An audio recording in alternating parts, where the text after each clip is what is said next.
Hey guys, Chris from the Ultimate Recycler, back in the back lane, loading the van, another scrap run. I was going to do it Tuesday morning. It's now after lunch Monday. I haven't got anything in the van yet. I've got a few more drums to unpack. Probably not going to make it today given the fact that, as you can see from the sky, it's looking a bit gloomy. They were forecasting a few showers. So I'm thinking this week's scrap run will go down Wednesday. I'll start loading now while it's not raining. We'll put heavy melt steel in and we'll probably top it off with brass again. So a pretty standard trip down, but it's another trip, another tonne and a half out of the yard. So we'll get loading while it's not raining. I also need to fill a few more of these buckets. I've got a little bit over half done. It doesn't take long to fill them at all. And we're just about to get through this next drum. There's some heavy angle iron there, which I'll take up to the side of the shop. I should be able to sell that. And I'm not sure, I can see 1, 2, 3, 4, 5 more drums of heavy steel. I'm not sure what's under those vines. I know at some stage the drums turn to electric motors rather than heavy steel, and that'll be good because they obviously pay more. So without any further ado, I shall start loading these little drums. Well, the weather gods have been kind to us this afternoon, or is it the scrap gods? I'm not sure. Some gods. I've done really well unpacking a few more drums, filled all the little drums, and I've put them all in the van. We have 43, which I think is around about the right quantity for a good load.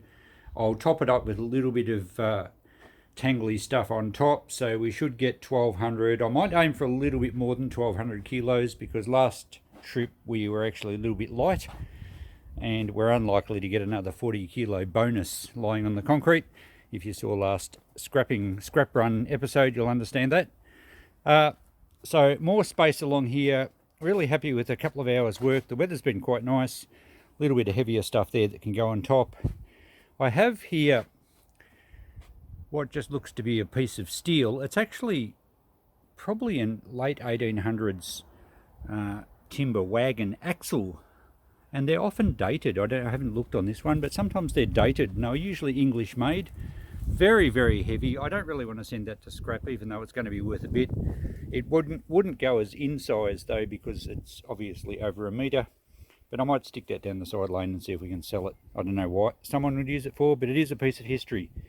Now, I've had a bit of a hack through those vines, and there's 7 more drums full of heavy steel. That's going to work out really well. That means we've got 2 more trips of heavy melt steel, because I'm getting about 1200. There's around about 3 drums to a tonne, so about 3.5 drums, a little bit over a tonne, 2 by 3.5, 7. That should work out fine, and that will finish our heavy steel, which will be a big relief, because this is the stuff that I didn't want to leave here. I didn't want to sell to a local scrappy. At 500 a tonne, it's really good value. I've got a way to get rid of some of the drums too. A few drums have gone today as fire pits. So 2 more loads of heavy melt after this one. I'm pleased that I managed to get this one done today. I'll probably get here a little earlier in the morning so that we can load up some brass, and we will do our Tuesday morning scrap run to Melbourne. Good morning guys, just packing up some brass to get on the road. My wall of brass, my great wall of brass, is diminishing. As anyone that's been following this series knows, that I've been taking 200 kilos of brass quite regularly. This is pretty much all I've got left. I had these little drinking chocolate containers. They're very sturdy containers, and I used to leave them inside while I was sorting stuff. And 7 kilos in each. That wall went right to the roof, and then in the front of it was another row of the larger ice cream tubs, and then I had a great stack of milk crates with larger plumbing fittings. So I'm down to the last of my brass. I'll get 200 kilos today. I'm not sure what will be left. These milk crates have gunmetal in them. Gunmetal, if you haven't heard me explain before, has a high percentage of copper. I think it's called red brass in the States. You can see it's a much pinker look. It's not so yellow. Good morning, Coco. Hello. Sniff, sniff, sniff. She comes to work with me every morning and absolutely loves it. She's going to miss this yard. So gunmetal, I have to talk to the yard and see if we can get a higher price on that. I've got 30 kilos per crate, and that one I've got a few more to add to that. So that'll probably be the next valuable addition to the heavy steel. Anyway, I'm just tipping these little ones into buckets so they're easier to take down to the yard. Let's get loaded.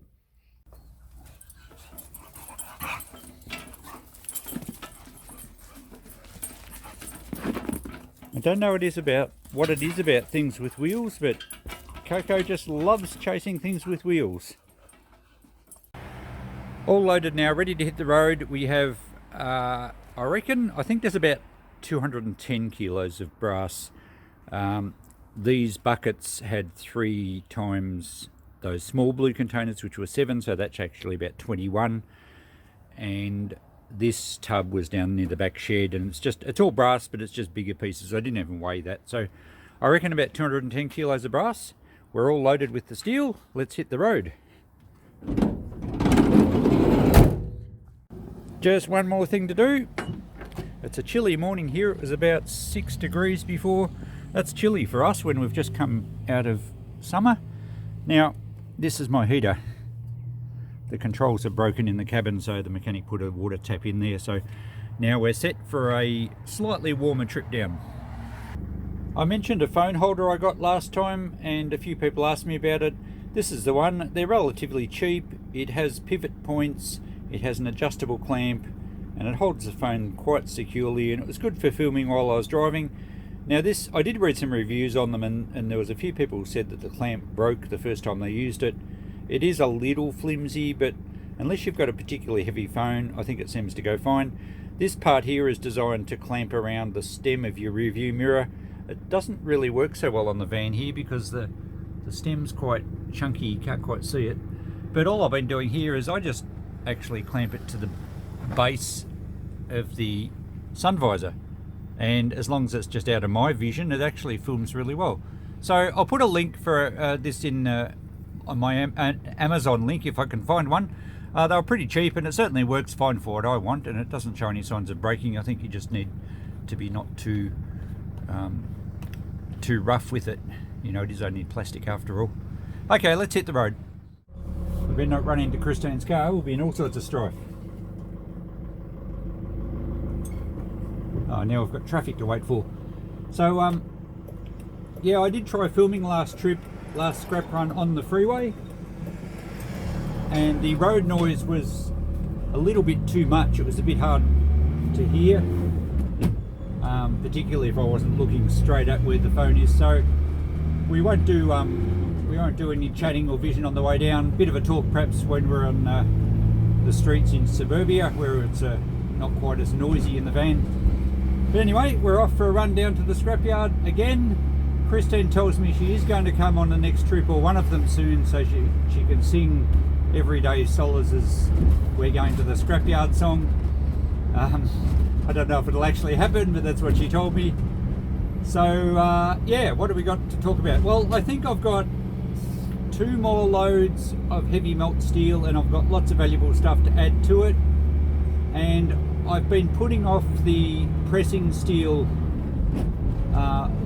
you know, all that lightweight stuff, all the old dryer bodies and all the stuff. I've been saying all along I'm going to leave it alongside the fence down the back lane. It can wait till the end, and people have offered all sorts of suggestions, like selling it to the local scrappy, you know, all sorts of, and that's a great option if I run out of time and if I run out of valuable stuff to take to Melbourne. Now I've pretty much finished my brass. There might be one little more partial load of brass, but I have got enough other good value stuff that once I finish the heavy steel, I reckon I can actually get 1 or 2 loads of pressing steel to Melbourne as well, and I'd rather do that. I mean, they're still paying about 350 a tonne, so for the sake of an hour and a half drive down there and a bit of time just to load it in the van, it's pretty good money, and I don't really want to necessarily give that away if I can help it. So we'll see how we go. At this stage we've still got plenty of time. Most of the time I'm going to have to spend probably cleaning out the shipping container and the sheds. The actual bulky stuff in the yard's starting to disappear pretty quickly. Anyway, I'll see you at the scrapyard. I've just pulled up in the yard. A pretty nice trip down. The van went well. As usual, there's lots of activity here, so I'm just waiting for some direction as where I should park, and we'll start unloading. Okay, we've got a big bin for starters. I've started unloading. You guys really need to remind me to bring earplugs or something, because the first couple of buckets into that big bin is like deafening loud. Once I get a bit of scrap in the bottom, it's not so bad. But anyway, we'll get at it. It's a nice day today. It's not overly hot. Exercise time. Okay, they're quick off the mark this morning. I just finished loading the bin with heavy steel. I was going to give you a shot, and he's already taken it away. They dropped a bin for the brass round the side of the van, which was handy. I didn't have to lug the buckets to the back. There's all my brass. There's some larger pieces. That's just the base off a little marble table that was damaged. A lot of plumbing fittings again, a lot of electrical. Should be about 210 kilos of brass. And I reckon I had probably 1250, maybe almost 1300 kilos of steel, which he's just dropped off. He should be back in a second for my brass. Okay guys, we're finished up. I've just been sorting out some administration stuff with the office here. There was a slight hiccup. They had been paying me GST, and my business is no longer registered for GST. I didn't even think to check that.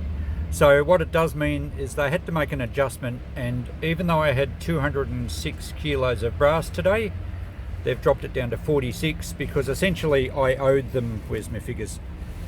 I owed them $1,150, being the GST component of the last 5 loads. So that's around about 200 and something per load, which is 10% of about $2,000. So look, I'm not stressed. I wasn't supposed to have it. If I was registered for GST, I would have supposed to have sent it to the government anyway. So they've made an adjustment on the weight of the brass. So it does mean that this load only returns me just over $1,000. However, I have paid my $1,100 credit that I owed them back. So essentially we did another $2,000 plus trip, and our weights were pretty good. We're a little bit heavier on the steel than I thought. We're just over 1,300. It's still paying 500 a tonne. So we had 650, 650, and the brass is still paying 8. It had dropped to 8 last week, so it hasn't dropped any lower, and we had 206 kilos. So I'll update the figures when I get home. We're still going to know the weights because she wrote the 206 in there. So we did bring down 1,519 kilos, which is pretty well exactly what I want to bring each time, and we will add that figure to our total income. We'll do that when we get home. So I've just made my coffee. I'm just waiting for a big truck to move here so I can get out of the driveway, and we'll get home. We're a little bit later this morning. In fact, it's now after lunch, but we'll get back to the yard and empty the little drums out and start filling them for next trip. All right, we're back home, guys. We've done 2 or 3 hours this afternoon organising a few things. I had a nice trip back. I called into Seymour, which is a slightly larger town, on the way back, where there's a sign writer who I know well. He's done work for me before, and I'm going to organise to get the Ultimate Recycler logos on my van. So we're going to do a bit of promotion there. We've also organised the builder. The builder turned up today, and he came home to have a look at where I want my shed extension, and he's going to do that job for me. He's not going to use the roofing I've got in the back lane here, so I will be selling that. We've got all our buckets back now to start filling for the next load. We're getting through the drums. In fact, the next episode of the Great Cleanup, I'll be dealing with that van. We need to get rid of the van. So everything's working out well. Christine's also happened to have organised a gardener to do our lawns at home, because home is very neglected at the moment. I'm spending every waking hour here, and I will do for quite a while yet. So we've got a lot organised today. We've got rid of a load of scrap. Let's look at the figures. So here's the updated figures. We've done another 1,500 kilos plus 19. Takes our total to just almost 11.5 tonne of scrap to Melbourne. And as I explained with the income there, that takes our total to almost $16,500, and we've repaid the GST that we weren't supposed to get. So that's looking pretty good. Coco's pleased to have me home. She's found her ball. It was, where was it? It was out in the yard somewhere. And now she's having fun playing chasey for a bit. So it's nice to spend some time with her. She does love coming in the car with me, but you know, we can't take her to Melbourne. That just wouldn't work. So thanks for coming along for the ride, guys. I hope you enjoyed the trip. Next episode, well, next scrap run, or start loading some bins shortly, will be another load of the heavy melt steel. We have 2 loads of that to go. We'll probably top it with the last of the brass and maybe something else just to top the load up. And the next video will probably be, I might squeeze in a worm test I did a while back on some beer. And then, whoop, Coco's lost her ball. And then we'll get back to the great cleanup. We'll probably be looking to empty this van and pass that on. So thanks for watching, guys. We'll catch you then. Bye for now.